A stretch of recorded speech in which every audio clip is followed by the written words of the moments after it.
देखो अपन ने है ना आप्तोपदेश प्रमाण स्टार्ट किया था। परिभाषा कर ली, पर्यायवाची कर लिया, आप्तोपदेश के लक्षण कर लिया, आप्तपुरुष के लक्षण कर लिए। ठीक है। उसके बाद में आप्तोपदेश के प्रकार, दो प्रकार के, लौकिक अलौकिक। लौकिक में तो क्या है, लौकिक या आप्तपुरुष के, और अलौकिक में श्रुति या वेद। ठीक है। और एतीय प्रमाण को भी इसमें इंक्लूड कर लिया। एतीय प्रमाण लास्ट में इसमें इंक्लूड हो जाता है। तो एतीय प्रमाण अपन ने समझ लिया क्या है, लास्ट में लिख दिया, अंत में एतीय प्रमाण को आप्तोपदेश प्रमाण में सम्मिलित कर लिया गया था। अब करेंगे अपन शास्त्र। शास्त्र की परिभाषा फर्स्ट पेपर में भी आती है। तो बहुत से बच्चे बोलते हैं कि फर्स्ट पेपर में तो है ही नहीं, तो कैसे आ सकती है। तो फर्स्ट पेपर में दर्शन पढ़ा है ना, तो इसलिए वहाँ भी ये आ सकती है, तो इम्पोर्टेंट है। शिस्ते अनने इति शास्त्रम, शासन करने वाले ग्रंथ को शास्त्र कहते हैं। शासन करने वाले, अपन ने एक परिभाषा पढ़ी थी, दृष्टि अनिति दर्शनम, ठीक है, जिसमें देखने और मतलब जो वास्तविक दृष्टि प्रदान करता है, मतलब दर्शन, उसी से समान है शिस्ते अनिति शास्त्रम, शासन करने वाले ग्रंथ को शास्त्र कहते हैं। अब ये किस पे शासन कर रहा है, ऐसे तो है ही नहीं कि भाई राजा बन गया, नहीं, मतलब जो श्रेष्ठ है। अब राजा कौन बनता है, श्रेष्ठ ही तो बनता है, वही तो शासन करता है। इसी तरीके से मतलब जो सभी बुकों में जो सबसे श्रेष्ठ है वो शास्त्र है। ठीक है। सभी ग्रंथों में जब समय मतलब कोई एक विशेष धर्म ग्रंथ है वो श्रेष्ठ होता है, इसलिए जैसे अपने रामायण है, ठीक है, भगवत गीता है, ये श्रेष्ठ हैं, इसलिए तो ये शासन करती हैं, मतलब राज करती हैं आप सभी बुकों पे। तो ये शासन करने वाले ग्रंथ को शास्त्र कहते हैं। ये देखो, शास प्लस सटन प्रत्यय, मतलब शास धातु और सटन प्रत्यय से मिलकर शास्त्र शब्द बना है। तो ये होगी उसकी निरुक्ति, ये होगी इसकी व्युत्पत्ति। तो व्युत्पत्ति निरुक्ति होगी दोनों। अब इसकी परिभाषा देखो, जिस ग्रंथ में मनुष्यों के लिए शुभ अशुभ कर्मों का निर्देश किया गया हो, उपदेश दिया गया हो, वह शास्त्र कहलाता है। कि वह ग्रंथ, वह बुक, ठीक है, बुक तो एक छोटा सा वर्ड हो जाएगा, बुक नहीं बोलेंगे अपन, ग्रंथ ही बोलेंगे। ठीक है। तो जिस ग्रंथ में मनुष्यों के लिए शुभ अशुभ, तो यहाँ पर इसका संधि विच्छेद करोगे तो शुभ अशुभ आएगा, शुभ अशुभ कर्मों का निर्देश किया गया हो, मतलब क्या आपके लिए अच्छा है, क्या आपके लिए बुरा है, क्या आपको करना चाहिए, क्या आपको नहीं करना चाहिए, समाज का कल्याण किस प्रकार से अच्छा होगा, समाज अगर ये कर्म करोगे तो समाज का नाश होगा, तो ये सारी चीज़ों का वर्णन किया गया हो, शुभ अशुभ कर्मों का निर्देश किया गया हो, उपदेश किया गया हो, मतलब बताया गया हो, आपको समझाया गया हो, वही शास्त्र कहलाता है। तो ये तो गई निरुक्ति, व्युत्पत्ति और परिभाषा। तो समझ में आ गया ना शास्त्र कौन है। मतलब आप देखो, भगवत गीता में बताया गया कि क्या करना है क्या नहीं करना है। ठीक है। रामायण में आपको बताया क्या करना है क्या नहीं करना, मतलब सारी चीज़ें, मतलब जीवन का एक तरह से उद्धार करने वाले शास्त्र, जैसे बाइबल हैं, ठीक है, प्रत्येक, जैसे कुरान, कुरान भी तो है एक बड़ा ग्रंथ। ठीक है। जितने भी बड़े बड़े ग्रंथ हैं ना, ये सब क्या है, शास्त्र हैं। आगे देखो, वेद, पुराण, धर्मशास्त्र, स्मृति, आयुर्वेद आदि शास्त्र मनुष्यों के कल्याण के लिए सत्कर्मों में प्रवृत्ति और असत कर्मों से निवृत्ति का उपदेश देते हैं। अस्तु शास्त्र कहलाते हैं। अस्तु यानी इसलिए शास्त्र कहलाते हैं कि वेदों को भी शास्त्र बोलते हैं, पुराणों को भी शास्त्र बोलते हैं, जितने भी धर्मशास्त्र हैं, हिंदुओं का, मुस्लिमों का, जितने भी धर्म हैं उन सब का धर्मशास्त्र। स्मृति जो अपनी यादाश्त अच्छी वाली मेमोरी जो मतलब पूर्वों की थी वो सब, और आयुर्वेद आदि शास्त्र मनुष्यों के कल्याण के लिए सत्कर्मों में प्रवृत्ति, मतलब अच्छे कर्मों के लिए प्रस्थान करना कि आपको ये कर्म करने हैं, और असत कर्मों से निवृत्ति, आप जो गंदे काम कर रहे हो, जो बेकार काम कर रहे हो, उनसे निवृत्ति मतलब उनको छोड़ना, उनको त्याग करने का उपदेश देते हैं। अस्तु इसलिए ये शास्त्र कहलाते हैं। तो जितने भी वेद, पुराण, धर्मशास्त्र, स्मृति, आयुर्वेद हैं, ये सब शास्त्री हैं। ठीक है।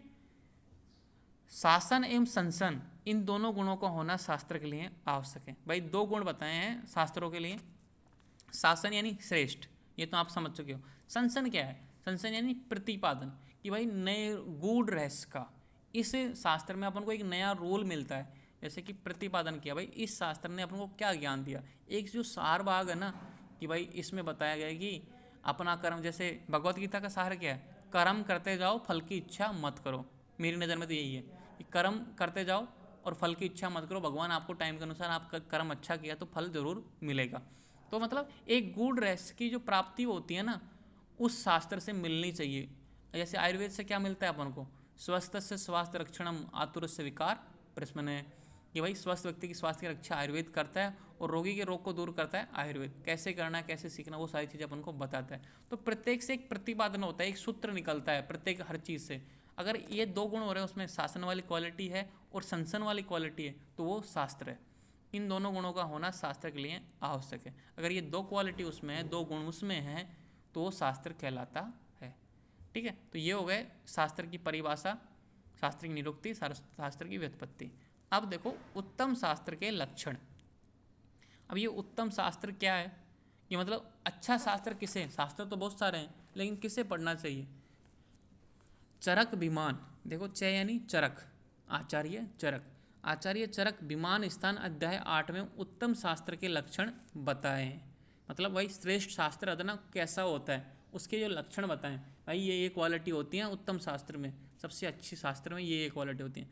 तो ये 18 हैं टोटल। ठीक है, इसका श्लोक बहुत बड़ा है, याद करने की कोई जरूरत नहीं है, हिंदी याद कर लेना। ये 18 आपको याद होने चाहिए मुँह ज़बानी, इंपॉर्टेंट है, क्वेश्चन में आता है। तो स्टार्ट करते हैं पहले से लेके।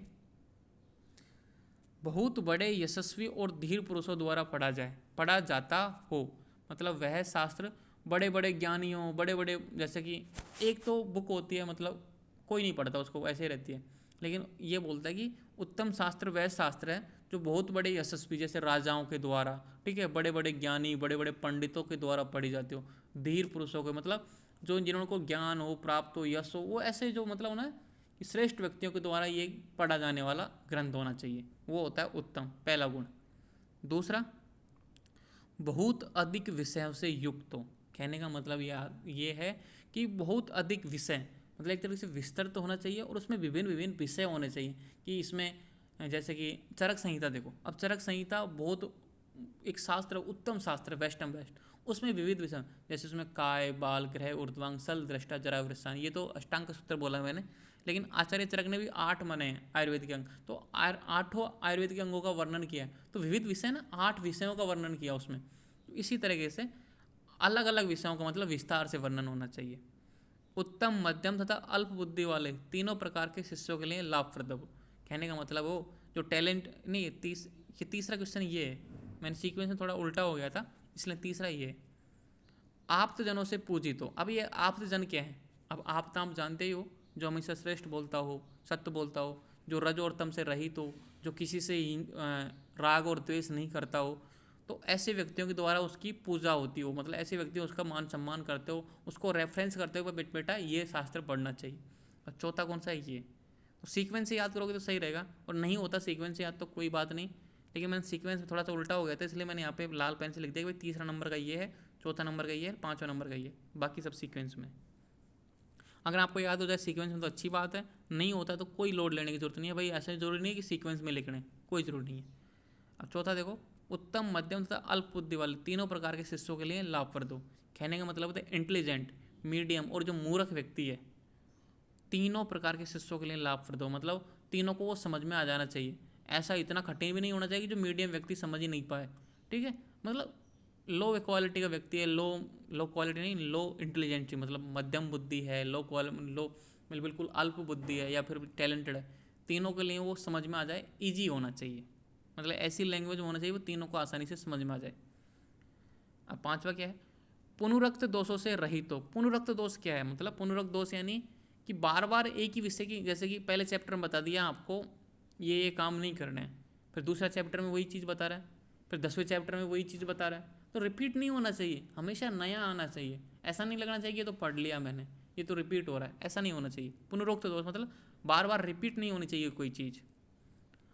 फिर है छठा, ऋषि प्रणीत हो।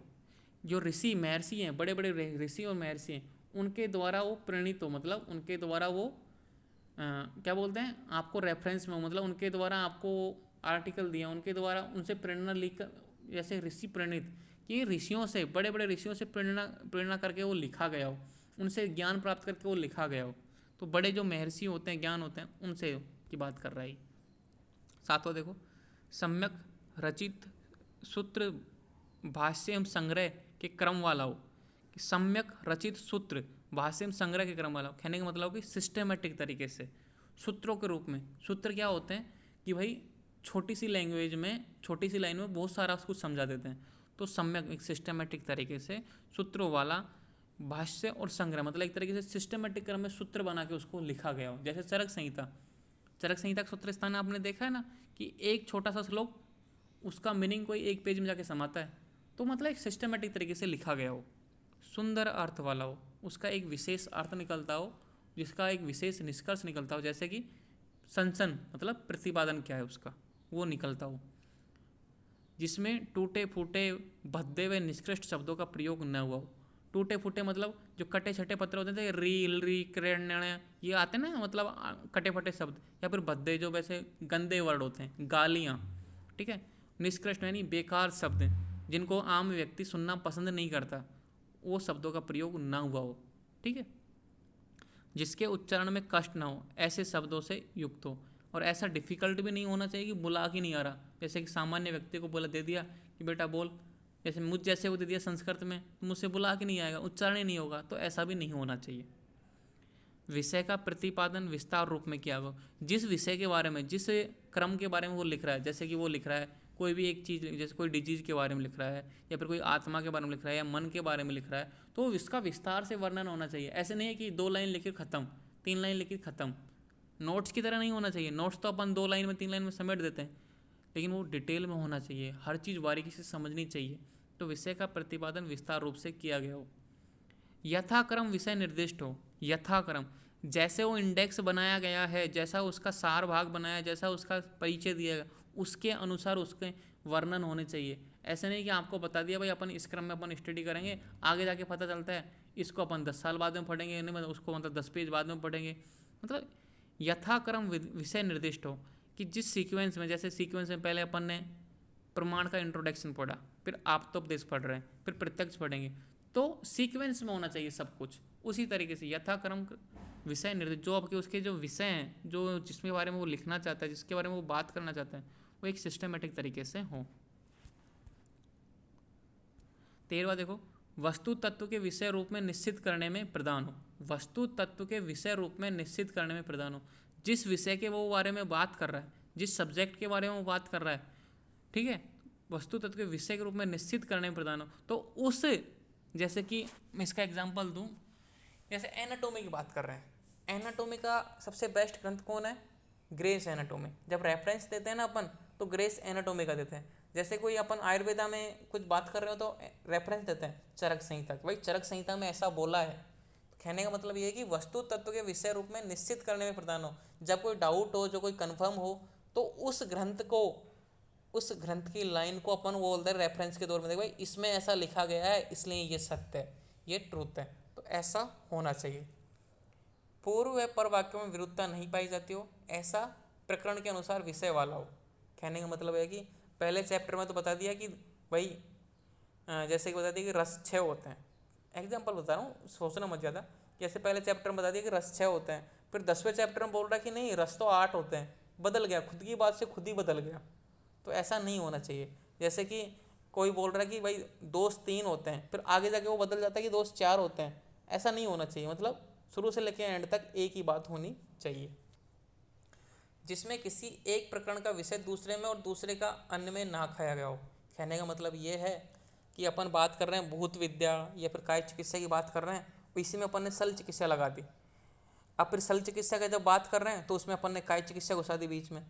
तो ऐसा नहीं होना चाहिए। एक सिस्टमेटिक देखिए, जिस विषय की बात करें ना उसी की बात करो। यहाँ पे जैसे अपन यहाँ पे पदार्थ विज्ञान की बात करें तो पदार्थ विज्ञान की बात करेंगे। अगर यहाँ पर बीच में अष्टांग हृदय फिजियोलॉजी बताने लग जाऊँगा तो वो मूर्ख है, मतलब मूर्खता रहेगी। तो ऐसा नहीं होना चाहिए। तो किसी एक विषय के प्रकरण का विषय दूसरे में और दूसरे का अन्य में ना खाया हो। अगर यहाँ पे पदार्थ विज्ञान की बात हो रही है तो पदार्थ विज्ञान की बात होंगी, ठीक है। अब फिर अपन अष्टांग की बात करेंगे तो उसमें अष्टांग की ही बात होंगी, दूसरे सब्जेक्ट की बात नहीं होंगी। शीघ्र अर्थ को बतलाने में समर्थ हो, जल्दी अर्थ समझ में आ जाए। ऐसा नहीं है कि भाई बार बार पढ़ रहा है, बार बार उसको रीडिंग कर रहा है, लेकिन उसको कुछ समझ ही नहीं आ रहा। ऐसा नहीं होना चाहिए, इजी होना चाहिए। लक्ष्य युक्त हो, ये लक्ष्य युक्त है लक्षण युक्त है? लक्षण युक्त हो। मैं देखना पड़ेगा मुझे क्या है ये, 1 मिनट रुकना, मुझे बुक खोलनी पड़ेगी, मतलब शायद गलत लिख लिया मैंने। अगला पढ़ लो, जब तक 18वां देख लो। उदाहरण अर्थात दृष्टांत युक्त हो। दृष्टांत का मतलब होता है कि जैसे कि उसमें समझाने के लिए अपन बोलते हैं ना, कहानी के रूप में उसको समझाया गया हो। ऐसे नहीं कि बस कुछ समझ ही नहीं आ रहा तो आप सीधा बढ़ते जा रहे हो। मैं जैसे एग्जांपल देता हूँ नए नए अलग अलग तरह के एग्जांपल, तो ऐसे एग्जांपल उसमें दिए होने चाहिए। एक मिनट रुकना बस, ये क्या है, लक्षण है कि